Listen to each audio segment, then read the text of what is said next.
Hey folks, thank you for joining us again for another exciting episode of Yomo. This is the Year of Magical Learning podcast, and today we are on Reflection 342, and let's talk about Harry, Prince Harry. Yeah. My wife and I the book we're going to be doing today is the book Spare by the author Prince Harry, who, if you don't know, is the son of King Charles, and the grandchild of Queen Elizabeth, Prince who just Harry of recently the passed UK. away. I think everybody Right. knows. Yeah, I hope you know who Prince Harry is. Um uh I the mean, Prince Harry is more famous than Prince William. Probably. Yeah, I would say probably, yeah. Yeah. The So the book is called Spare. It's called Spare because, like, you He's a have an spare. heir, and he's a spare. He's a His spare. Yep. brother's the heir, and yeah, he's the spare. And that's what his dad used to actually call him, as a joke. You mean So the book, huh? Charles? Yeah, Charles. Yeah. So this book, I mean, I'm not ashamed to admit this. Selfishly, and lover of the British monarchy. I don't know why. I don't know what it is, but, like, there's something about, I don't know. I don't know what it is, but for some reason I get pulled into it, and I really enjoy the pageantry, just the history, the I don't know, like the mystery, like all the things that go into the British monarchy. Hmm. And For whatever reason, just kind of pulls me in whenever there's, like, stories. And personally, I remember, Diana's death. I was like, I think she died in like 96. So I was like 12 years old, so I just remember the news. That was back when the news, was like 24-hour news of, like, CNN or whatever it was, like, at that Hmm. time. It was it you didn't People didn't watch CNN all day long, but that was the only place you could get, like, this kind of news coverage. And it was like it was at the front end of the whole explosion of media. And she was probably the most popular person in the world. I mean, I just remember every news channel is, I mean, I hate to equate these two together, but it was almost like 9/11. I mean, I don't know if you remember Princess Diana's death, but it was just like everything stopped. It seemed like the whole world stopped, like, when she died. So, like, you just seen these kids growing up, and they kind of became a part of everybody's lives. And you just rooted for them. It was a horrible situation, right? So, and Harry, by the way, is like my age. So I think we are the same age. So, I mean, and again, just a connection. So my wife and I, how we did these books together throughout the course of this whole journey. Uh, Probably, like, usually, like, once a month we would do a book together, something along Hmm. those lines. So when Spare came out, we're both, like when Harry and Meghan got married, her and one of her friends went to this English pub in the Bar District here in Indianapolis at, like, 6 a.m. to have, like, tea and biscuits and fucking, champagne, or what do you call it, mimosas, and, like, whatever, to go watch, like, the royal wedding live, you know what I mean, and get dressed up Hmm. and stuff. So, Hmm. like the so she's always been a huge fan of this stuff as well. So when this book came out, we were both like, okay, all right, well, that's easy. That's our next book together, right? So uh so we read it, and, I'm going to give you my first initial impressions of the book in general, because this reflection really isn't about the book.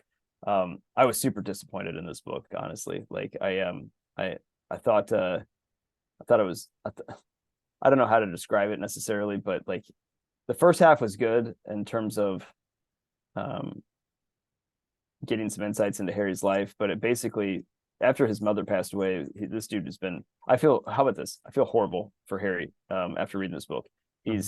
he's like been traumatically stunted since he was like 13 years old. And it's really horrible to see. And we'll dive into some of this stuff, because that actually factors into the reflection. But, I just kind of just felt bad for him the entire time. I mean, yeah, it's that one event defines his entire life, and still defines his entire life today. And it's just horrible to hear him talk about it, because he never really processed it until he was, like, in his 30s. Hmm. But on to the reflection. So this reflection title is Virtual Meets Reality. So, ironically, or not ironically, I don't know if that's the right word. coincidentally is the right word. When I was reading this book with my wife, I was also just doing my own books. You know, we would only read whenever we were together, or do like an audiobook together, like on a Hmm. walk or whatever. So I always have other books that are going on that I'm just doing myself on a day-to-day basis. And one of the books that I had been reading during this time was this book called The Grieving Brain, which I don't know if you remember. We did that just a couple weeks ago, I think. And or did we do that a couple weeks ago? I don't I don't remember. I don't think so. I thought we did.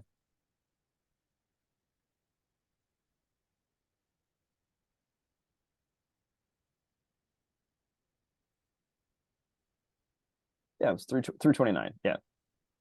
So yeah, we did this. Yeah, like just a couple weeks ago. It was The Ultimate Learning Journey was that one.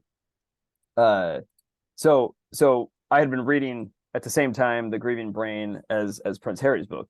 Hmm. And there was this concept they talked about in The Grieving Brain, that they talked about how our brain operates on these virtual maps, and that's what we use to navigate our lives and the world around us.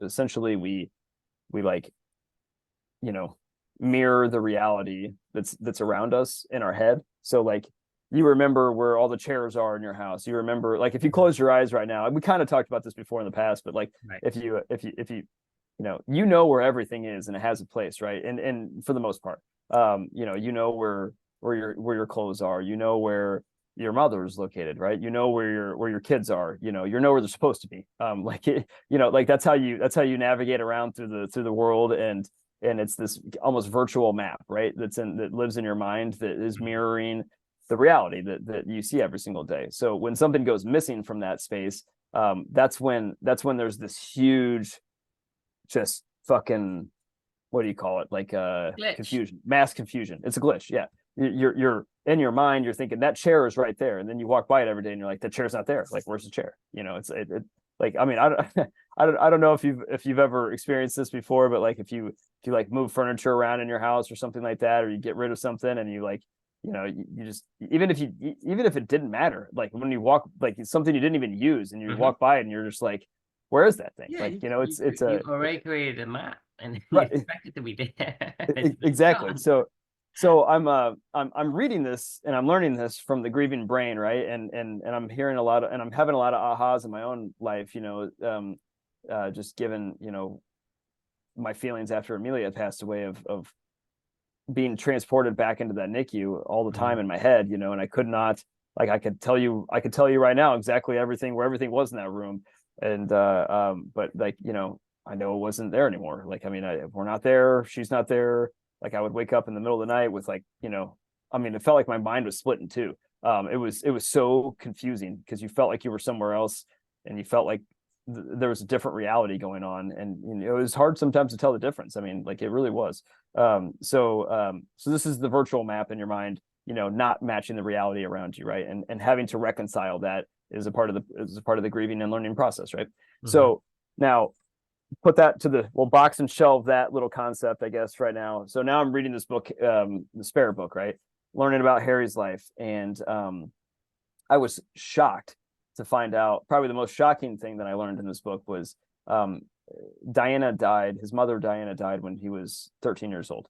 And um, no joke, for the next over decade of his life, longer than that, he actually thought she was still alive.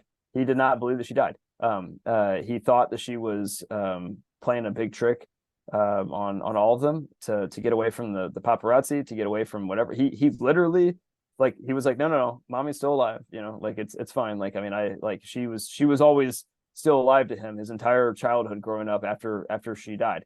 And he could not reconcile that. He's like, I never cried, I never processed it, I never grieved. I just kept going on, going, she'll reveal herself when she's ready. I know how much she was tormented by the press, and like, this is him and his brother William, thought, both of them thought that this was what was going on too.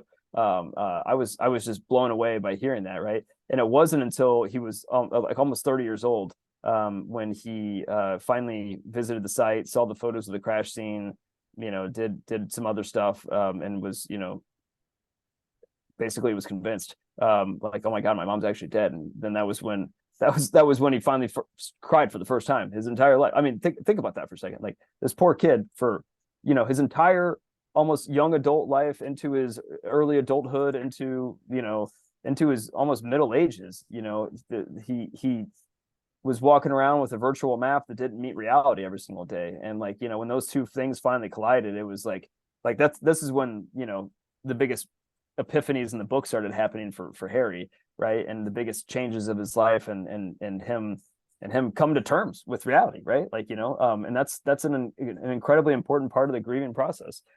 Is when, like that is what grieving is like you have to have virtual meet reality, right? Like you can't be living in one world and not have Right. it mirror up with Your the virtual need to be updated. right, exactly, otherwise you're in for a world of hurt, Mhm. right? But here's the one thing that I've discovered, and I think that Harry discovered too in his own just learning about his life, is once that virtual meets reality and you finally process the fact that that thing is no longer there, the thing you cared so much about is no longer in your life anymore, in the physical reality of this world, you can then try to find new ways to connect with that person, and you realize, you know, they're still there with you, right? Like I think he probably actually redeveloped a relationship with his mother, later on in his life when he finally realized, oh my God, she's actually gone. I'm not just waiting around hoping that she's going to pop in here. If you actually think about this, like, what is the difference between what would be the difference if Diana just like went to,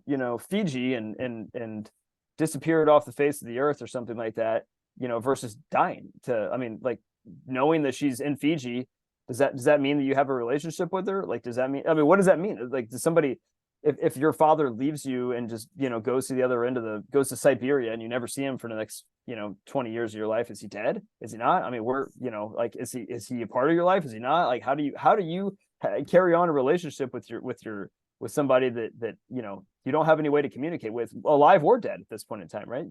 So this is like one of those fundamental learning lessons for myself of the ultimate learning journey of the grieving process, was figuring out like, hey, there is other ways to carry on a relationship with somebody, and they don't necessarily leave you when they leave this world. And then you can re-update your virtual map and include them in your virtual map at that point in time, and have that still now be a part of your reality going Mhm. forward. And that's what Amelia and I do every single day. So I hope that Harry gets to do that someday, and I hope that anybody that's going through this grieving process gets to do that someday. But it's just such a fucking hard ass thing, man. It is a really, really hard ass thing. And I feel really bad for him. I feel really bad for anybody else going through that process. And once you can finally marry up virtual with reality, I think, that's when you can finally start to figure out the next steps forward in your life. So anyway, yeah, I'd love to get your thoughts. I mean, I tend to agree with you. I mean, when when things are not what you expected, you will have more of a glitch. I mean, I don't know what the terms in human in terms of a computer glitch, but it essentially throw you off course because I mean, certainly you're navigating one map, but then you hit a brick wall, right? Because Right. imagine you have like a map on your car navigation, right?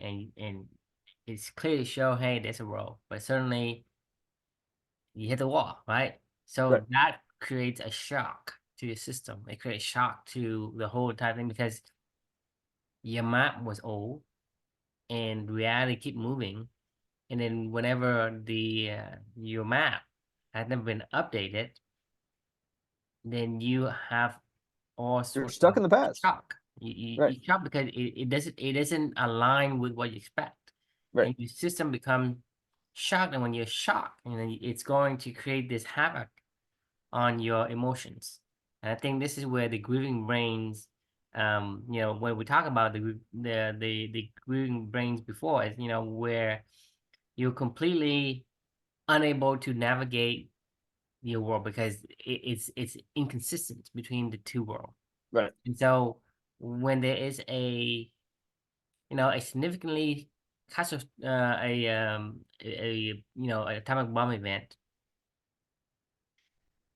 sometimes you lost the ability to update the your virtual map. using the input because it's so painful that your input is overwhelmed and you start blocking. And so for a long time, people, this is why I think like in psychology, they say there's some like some 5 steps to whatever, the The first grieving step is process. denial, Yeah. right? Right. Yeah. Yeah. And denial meaning because you can't, because it's too painful to process it. And so you Right. refuse to process it. So all the signal has been blocked. You as a human person, whatever physiology ability that you have, you're able to block it using your brains or whatever. I don't know Yeah. what that is, but you have the ability to completely block it. I mean, this is the reason Well, why. it's not blocked. It's just buried stuff deep down. Like it's not like it doesn't exist. You know, like Because your brain isn't processing that inputs. yeah.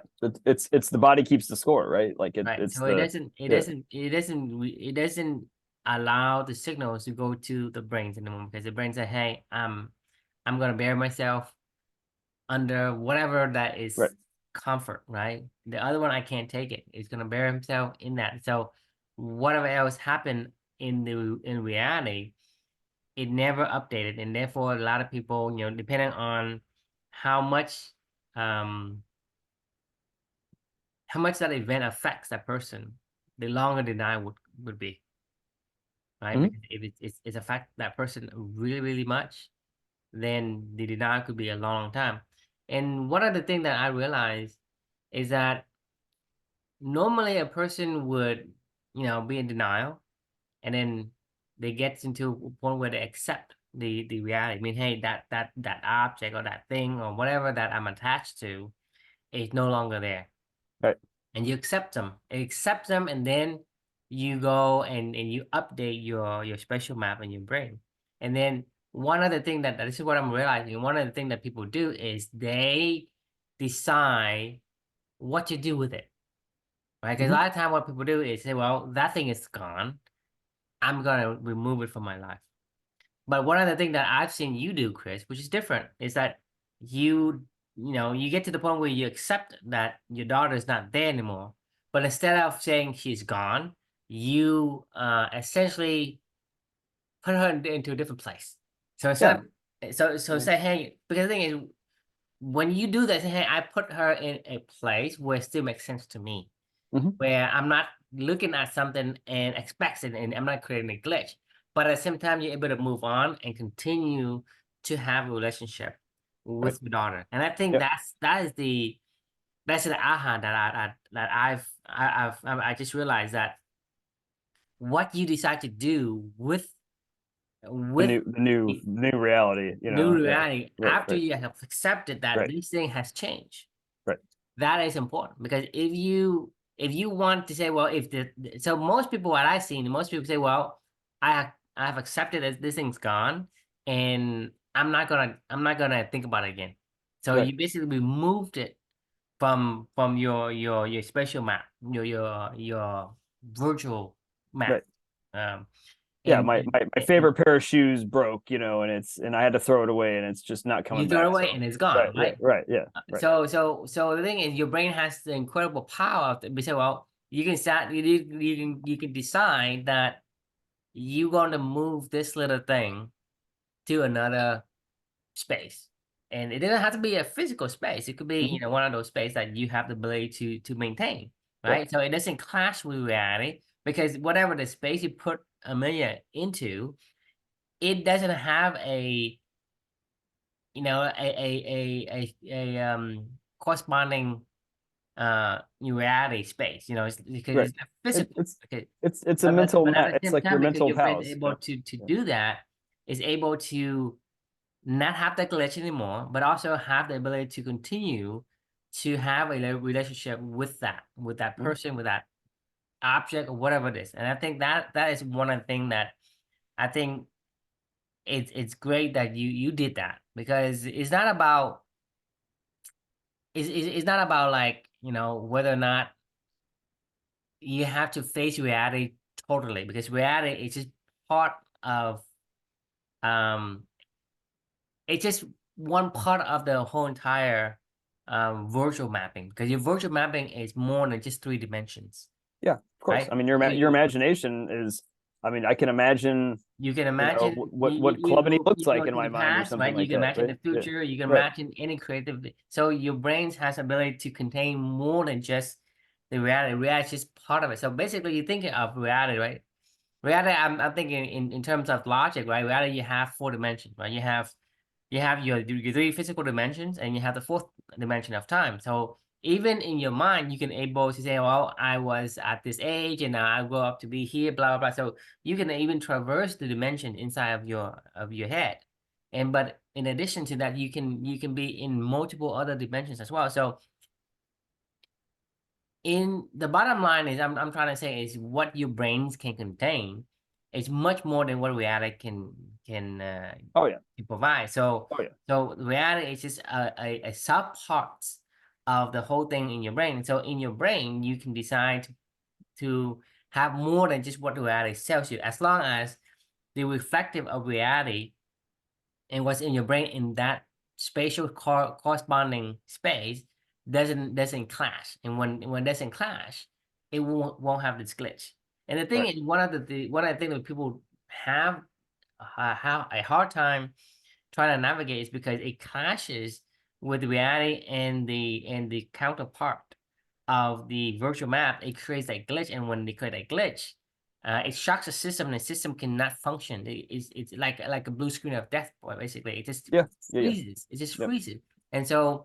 You Uh, have to acknowledge when the glitch exists. Like, I mean, like you can't just bury that down. Like if you try to go on through life like Harry did mhm. of saying, no, no, no, like this isn't the this is Yeah, I not mean, reality. he Like, can't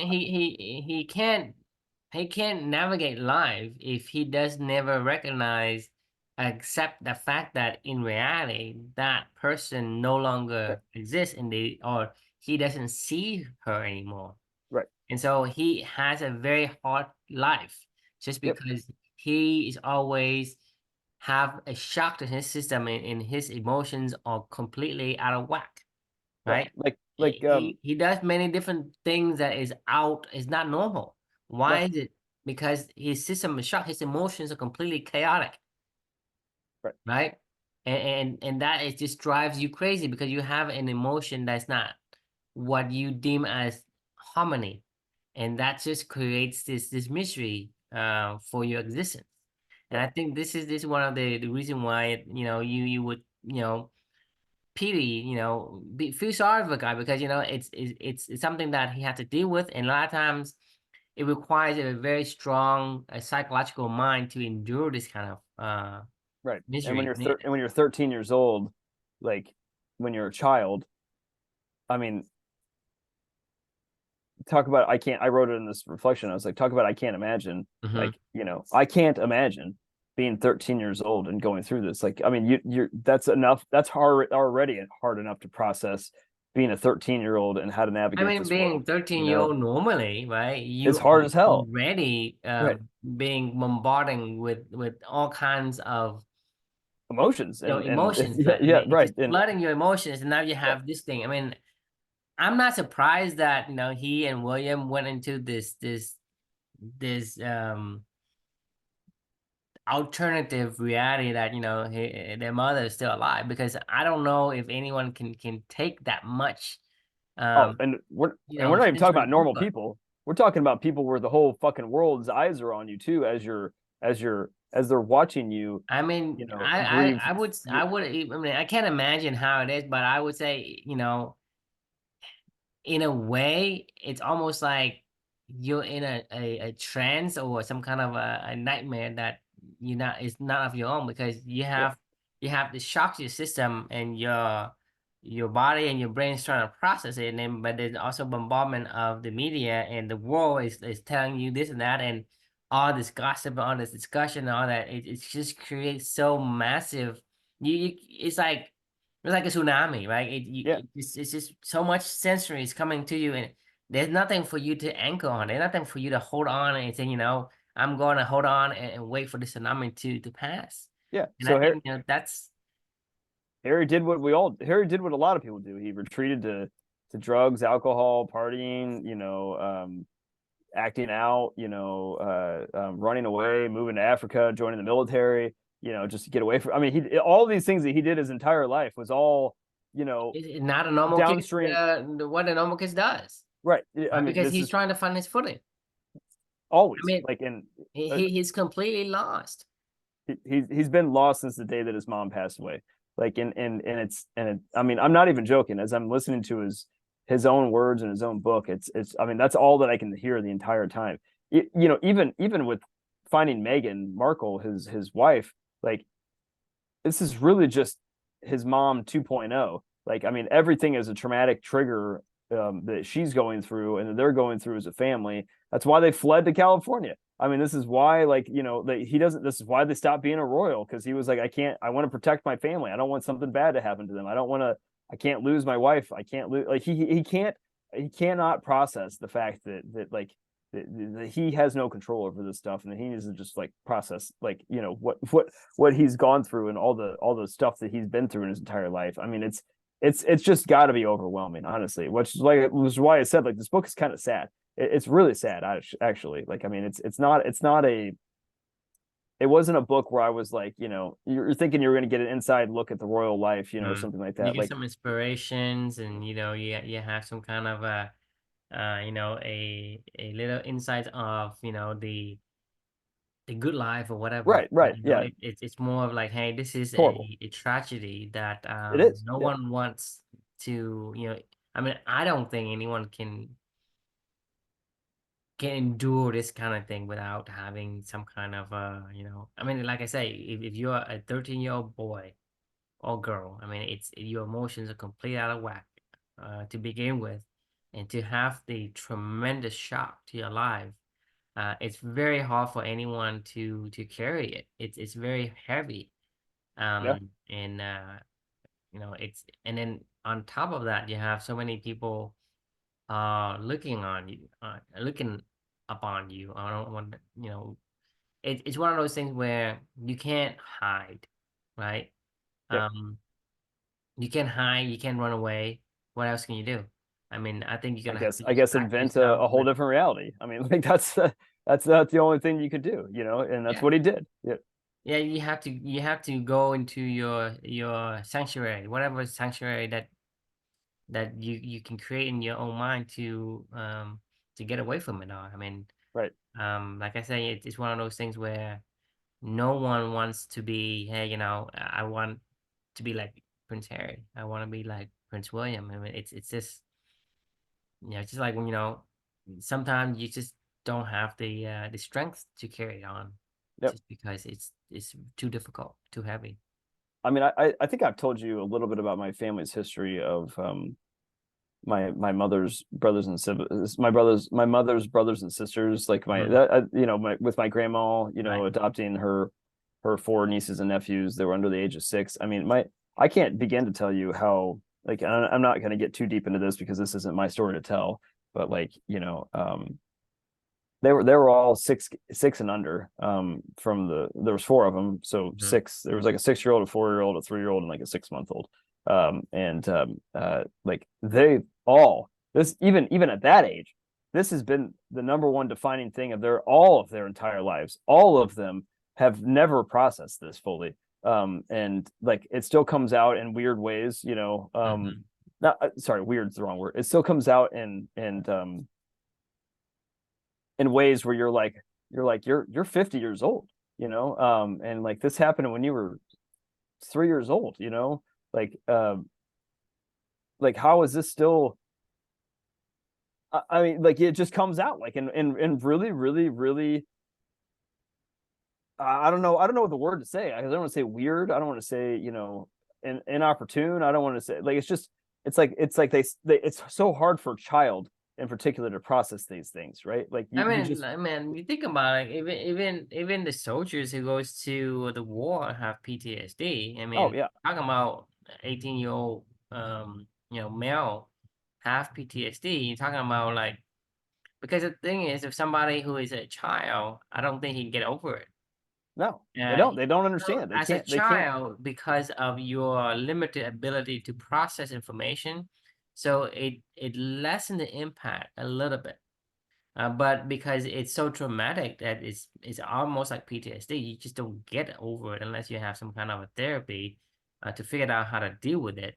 Right. As a 13-year-old, you understands everything, right? And that's one of the worst age for someone to experience this kind of tragedy. I agree. I Yeah, mean, like, you understand everything, but you can't control anything, right? do you oh, sorry, go ahead. Yeah. And so that's what I'm saying. You know, when you're younger, your capacity to process some information is limited, and so the impact isn't as bad as a 13-year-old. But even then, a 6-year-old or 5-year-old still have, you know, a hard time dealing with Right. these memories, right? Imagine a 13-year-old would, it's gonna be like double that or 4 times that. I mean, Right. Oh yeah. I mean, it's unimaginable. I mean, it really is. I mean, I can't even think how I would handle it. I don't even know how I can handle that. I mean, you almost have to just think that their virtual maps never update to reality. Honestly, I mean, like it's they're just stuck in a map that wasn't, what the hell was that? They're just stuck in a map that doesn't meet the world. They want something that they still haven't figured out where that thing went, in their life, because they're It's a so young. divergent reality. I mean, the Right, two yeah. reality completely diverge because because when you have two different map that starts to diverge, and because you stop updating, or when you stop updating, and then the virtual map has its own path and trajectory, it's going to diverge, and the more diverse, the harder for you reconcile. Yep. And then If it, you always gonna have that the traumatic experience and traumatic memory, and sometimes the memory is also filling in the blanks by your brain. They say, hey, what yeah, if I don't remember shit when I was 5 years old. Do you remember anything when you were five? I mean, no, no. it happened. I was asking my wife this the other day, watching Luca. He interacts and communicates and can carry on full conversations with you, and he's clearly cognizant of what's Hmm. going on and what he's saying and what he's doing. You have 4 children. You've seen this all growing up, but like, I know that was how we were when we were that age too. I don't remember fucking shit, of the stuff that I did. I couldn't tell you one goddamn Not thing. a single thing, but Not a single thing.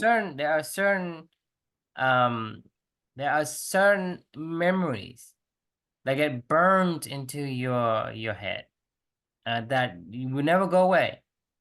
It's so vivid because like my younger brother, he died when I was 7. I didn't know that. Right? I don't remember anything other than the what I just one thing that I did, right? When that happened, and you don't forget it. It's like burned into your memory, right? And so that's saying, like I said, I don't remember anything else. There's nothing else to remember. I don't remember that image, and that image is vivid to me. And I don't remember anything else, but because the other thing wasn't etched, wasn't burnt into your memory, but because that is a significant event.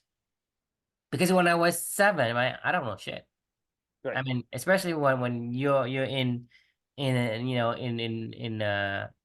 that those kind of country, I'm like, you don't have food or whatever, so you're not as well developed, and so I mean, I don't know anything, but that memory, it is so vivid and it's still there regardless. You can't get rid of it, and Right. so there are certain events in memory that I think, regardless of your age, will still be etched into your brains. Because like I said, beyond that particular image, that particular memory, I remember nothing else. As if, besides that particular image, I'm a normal kid, Right. right? And just like you don't remember anything when you're 5 or 6 or 7. You probably remember just a little bit, but then it's fuzzy. Right. But when you have experienced something that is important to you, is significant enough, that memory is etched. It's Yep. etched and it's burned. Like it's like one of those, you would, mark the steer with, it's just It's so. pain is searing, I mean, like it doesn't leave you. It can't It's leave you. it's emotional pain. Yeah, yeah, It's the most searing, right? right, Physical pain you forget. I mean I have bruises all over. I mean you I have hundreds of thousands of bruises all over my body. I right, don't remember. Sometimes my wife asks me, where you get that? I don't know. right, But right. there's Yeah, certain emotional memories that will never leave you. of course. Yeah, I think that's a great point. It actually, you know, it remind going back to the 13-year-old, which I thanks for sharing that. I didn't know that I don't think you've ever told me your brother passed away. How old was he? He was 5. So you're 2 years older than him? Yeah. So basically he and I were like, I think we hang out. I think we're like we're pretty much compatible with one another. We go everywhere together. We do everything together. It's like so. Right, I have 2 older brothers. They do everything together, right? Things they do, and I have me and my younger brother. We do everything together, right? And when so basically we are like almost like a pair. Like every, right, you see him, you see me, you see me, you see him, right? We're always together. We always do things together. I mean, regardless, like let's say I would go, my dad would work far away, right? If he takes me, he will take him. If he takes him, he takes me. So we are pretty close. We're close as because we're compatible in terms of personality and age and whatnot. So we hang out together. Basically, we are inseparable. yeah, And so I think that is where the emotional impact affects me the most. And like I said, it doesn't go away. It just doesn't go away. I mean, um, every time I remember him, it becomes emotional. Um, it's just one of those things that, it's involuntary. It's nothing you can do about it, and it right. never lessens the feeling, whatever feeling yeah, that you want to call it, but that feeling is just there, and it never go away, and it's very vivid.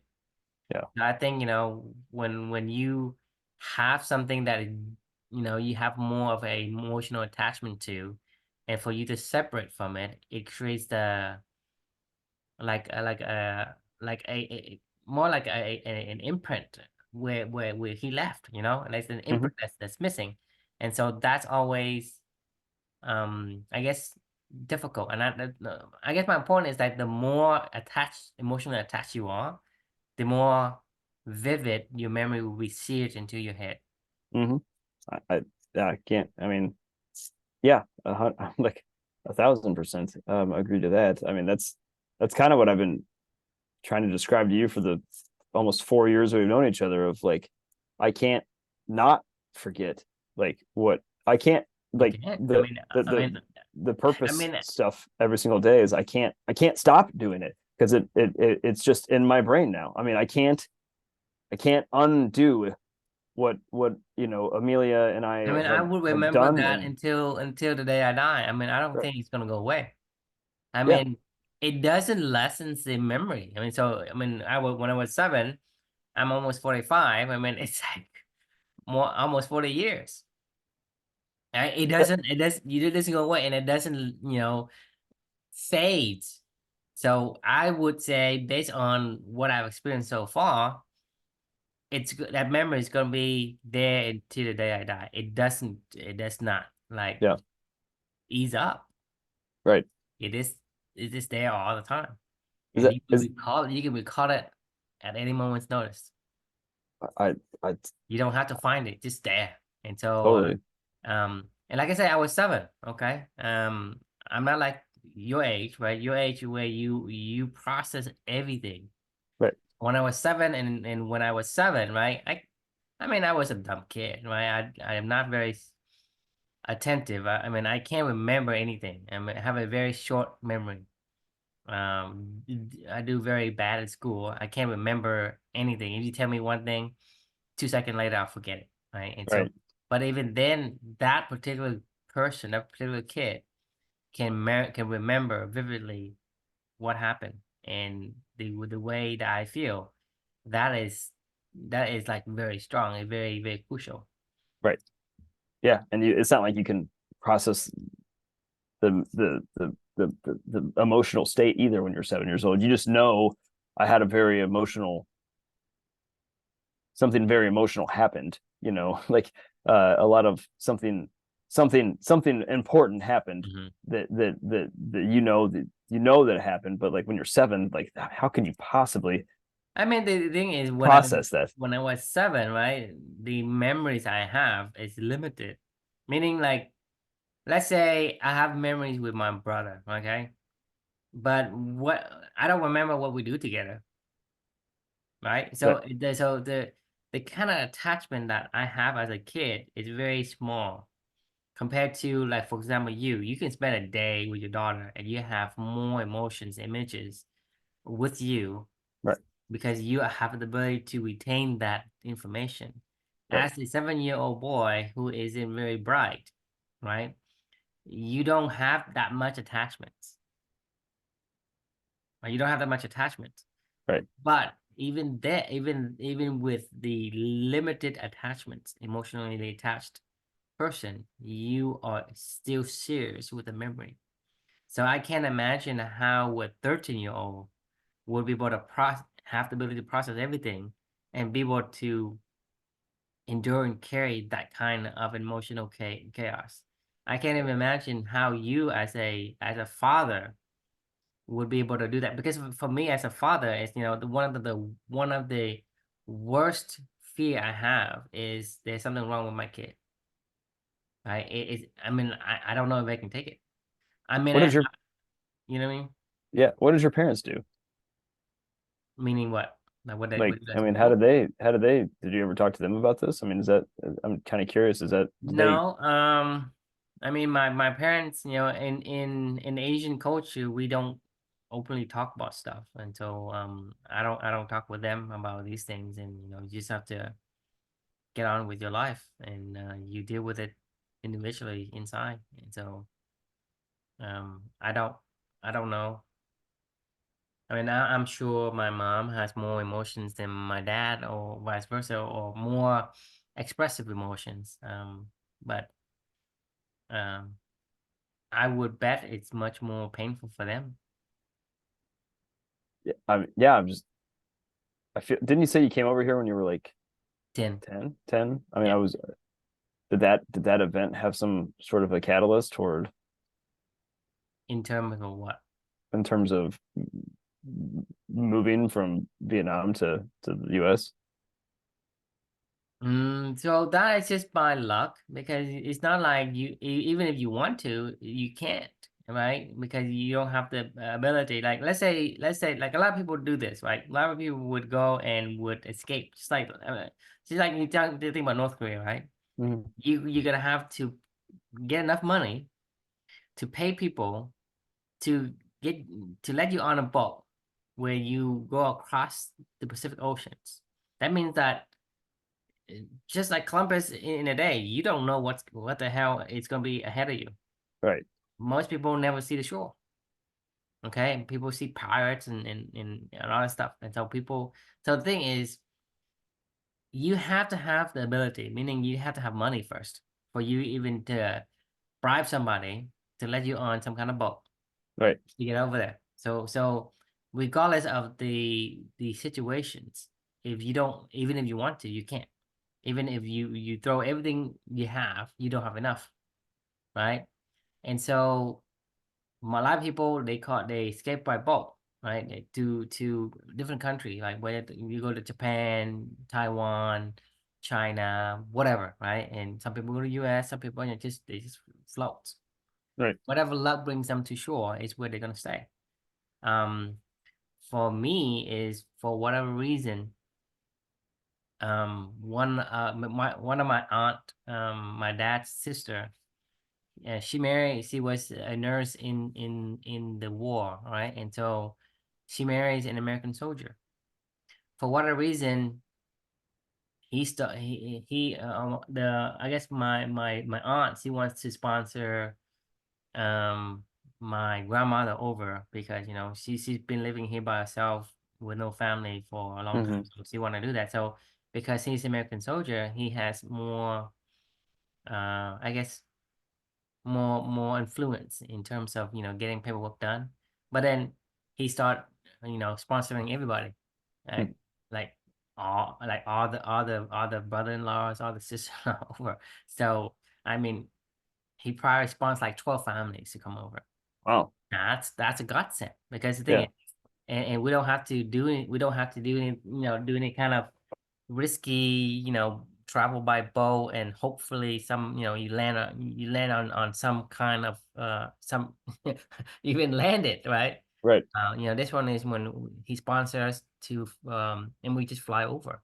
And so that's like I said, in a way that's like winning the lottery. Yeah. Um, That's pretty because wild. like it's not like you can say I want something and get it done. You don't have the capacity to do so. And especially when your father is because when you fight when you are in the army, right? You have two sides, like the north side and the south side, right? By the time the war ended, the north wants to capture all the soldiers and put them into a called a re-education camp, meaning they want to brainwash you to become a communist or whatever it Right. is, right? And there's some people who were put in this from 1975 until like 2000. Wow. I mean, for that long, they That's call it re-education. it's like a gulag almost or It is. something. It is. Yeah. I Yeah. mean, where do you think they got it from? Yeah. Yeah. Oh, yeah. That's a good point. Yeah. I But mean, yeah. so the only way to being captured and put into that camp is to get rid of all your paper. So basically, we don't exist. We don't exist. We don't have no paper. He just burned everything, Wow. right? He just burned everything. So the thing is, and that's the thing is, when you don't have anything, it's not like you have a lot of choices. Yeah.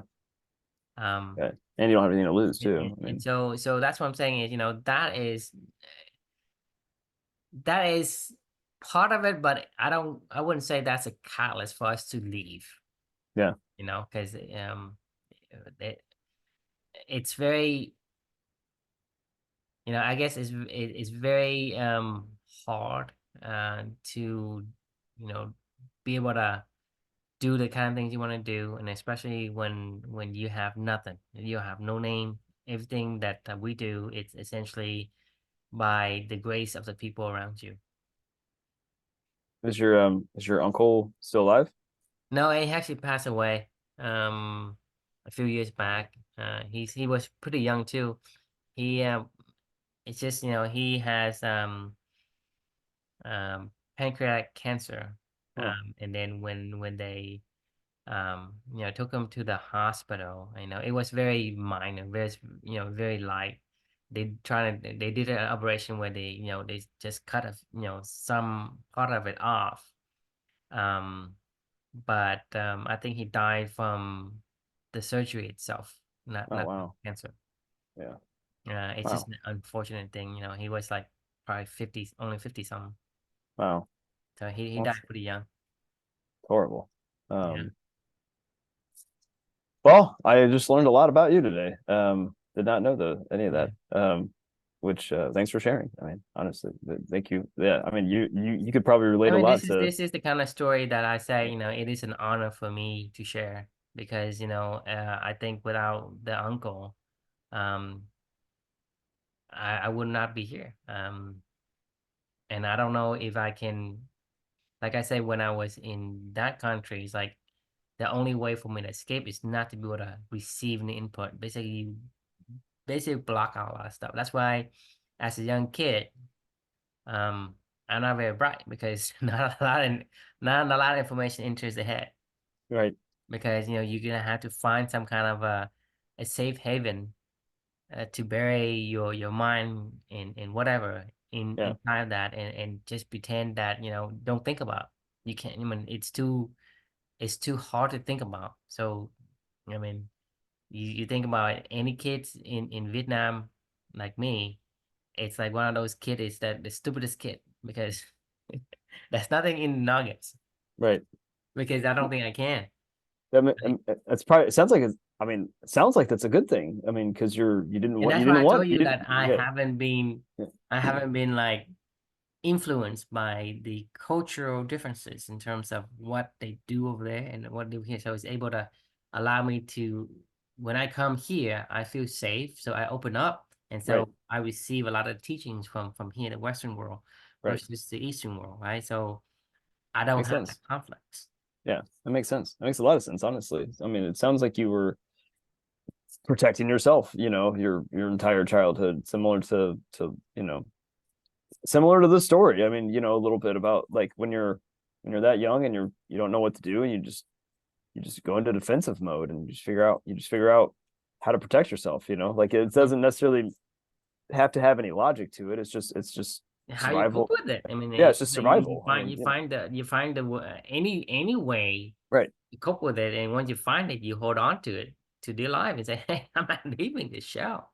right, Right? Until you feel safe, then you can go out and you can start to receive the sunshine again. Otherwise, you're inside your shell and you refuse to get out because right. it's too painful. That's I mean, that's basically the story of Harry in a nutshell. I Hmm. mean, he retreated into a shell and didn't come out really until he was like 30 years old, and And now he's you yeah, imagine me as a kid, right?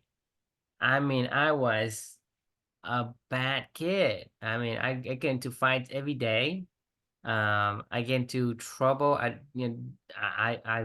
I say, it's what I do does not constitute a normal behavior.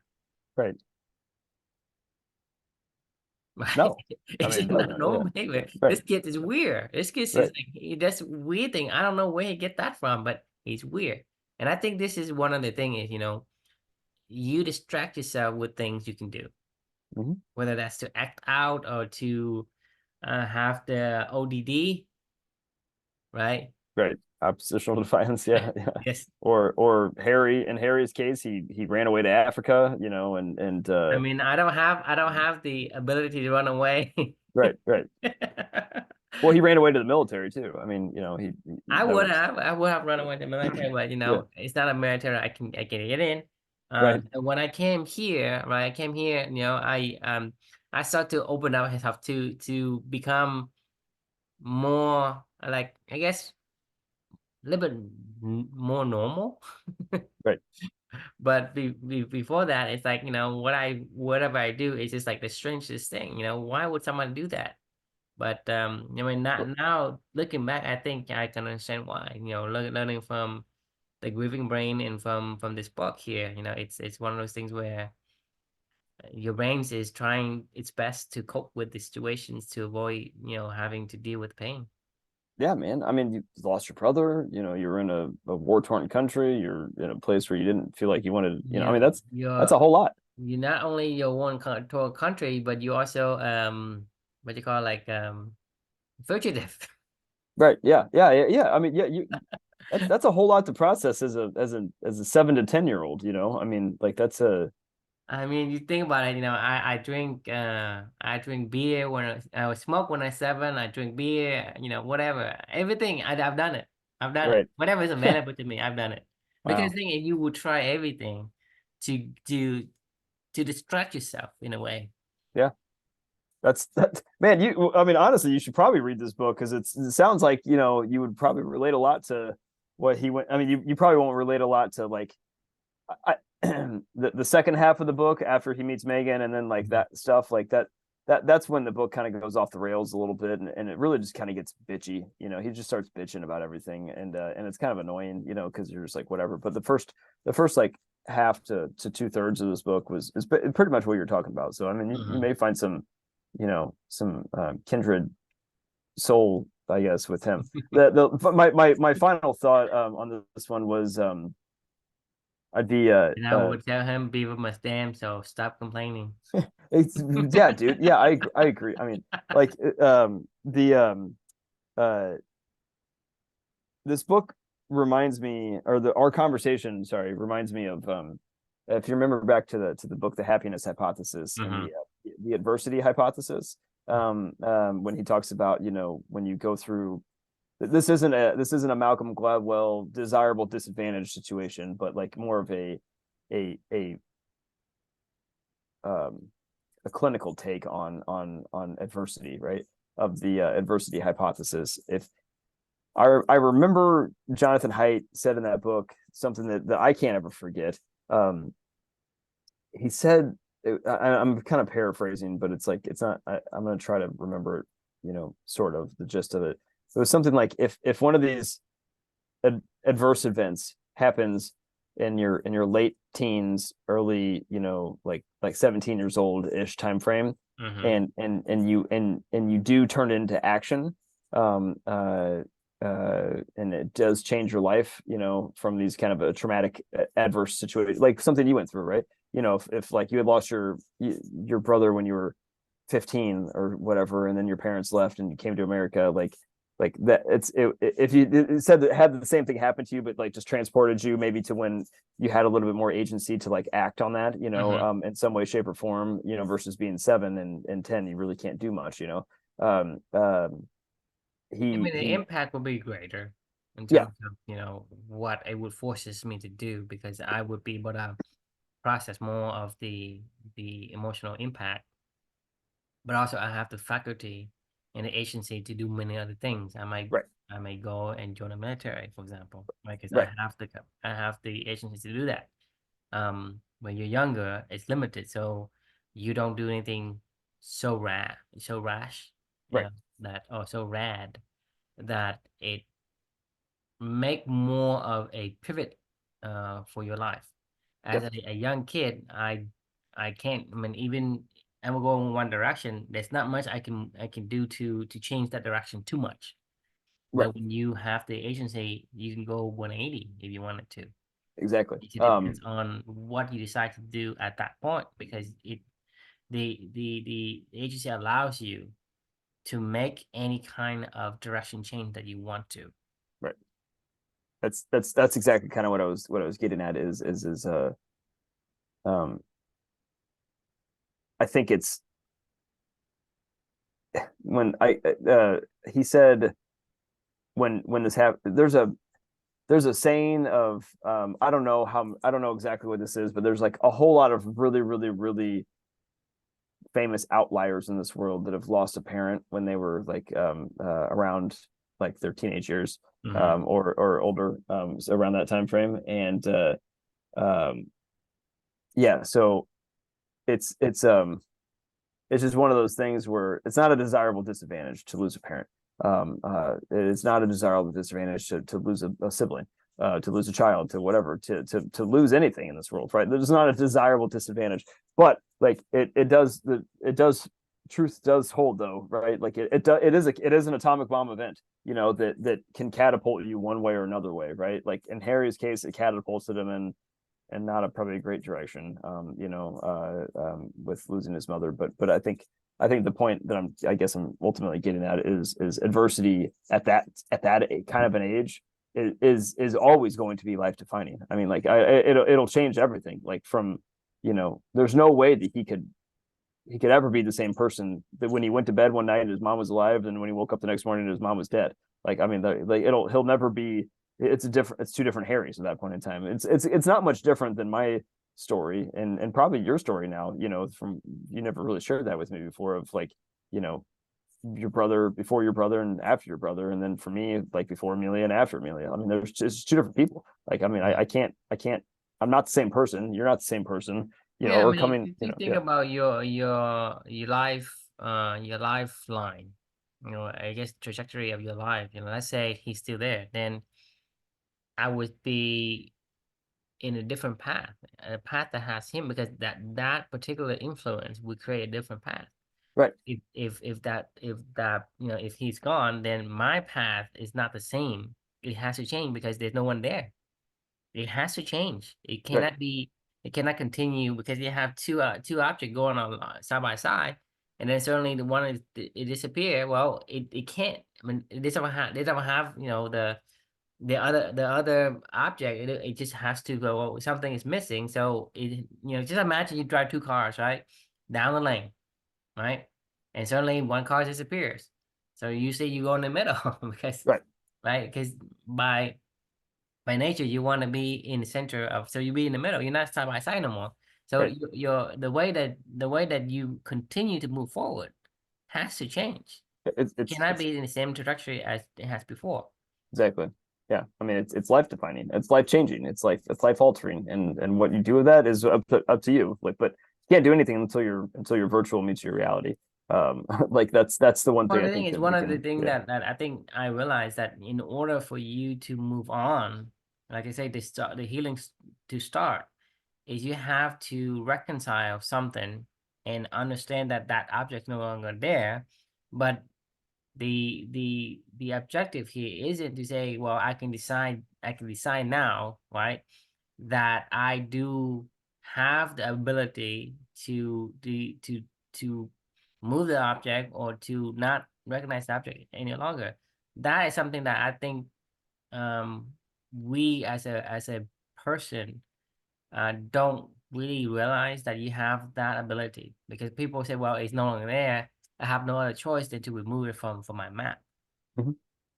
right? Because Right. people say, hey, when there's an object, no, no, well, it's gone. So they, mentally remove that object. Versus in the way that I see you do things, is instead of removing the object because you are too attached to it, you create another space for it Mhm. in your mental map that doesn't clash with the reality. Right. And so you're No, able to no, move on and start to heal and move on with your life, but also still have that object in your mind to have a relationship with. And I think that's something that I've learned from this journey. I think you said it, could not say it better than that, actually. And that's, Harry eventually gets to that point in time in this book. And I think that's when he finally starts to heal a little bit Mhm. from all this stuff. And yeah, and it's just redefining your map, I guess, at that point in time, and taking agency over that map, so anyway, all right, we're pretty out of time, but that was thanks again for sharing. And that was a good discussion as always. Question we can leave with you all is, are you clinging to your past? And have you taken steps to update your virtual maps to meet reality? And then, what are you doing with that going forward, right? Like, I mean, um, eventually you're gonna have to reconcile. So yeah, if you can find ways to reconcile sooner than later, it will help you heal sooner and also give you the ability to use your um, imagination again. yeah, But, to grow, to continue to yeah, continue down a different path, but still, continue and not be stuck. And then the other thing that is, you do have a choice after you accept your new updated reality. You can have a choice. You don't have to get rid of it, right? agreed. As long as you move into another space reserved for that space that doesn't clash with reality, it will allow you to continue to foster the relationship with, and also not having a glitch and having a clash with reality. Agreed. Well said. Thanks everybody for joining us, and we look forward to seeing you tomorrow. Sounds good. Well, good night, everyone. See you.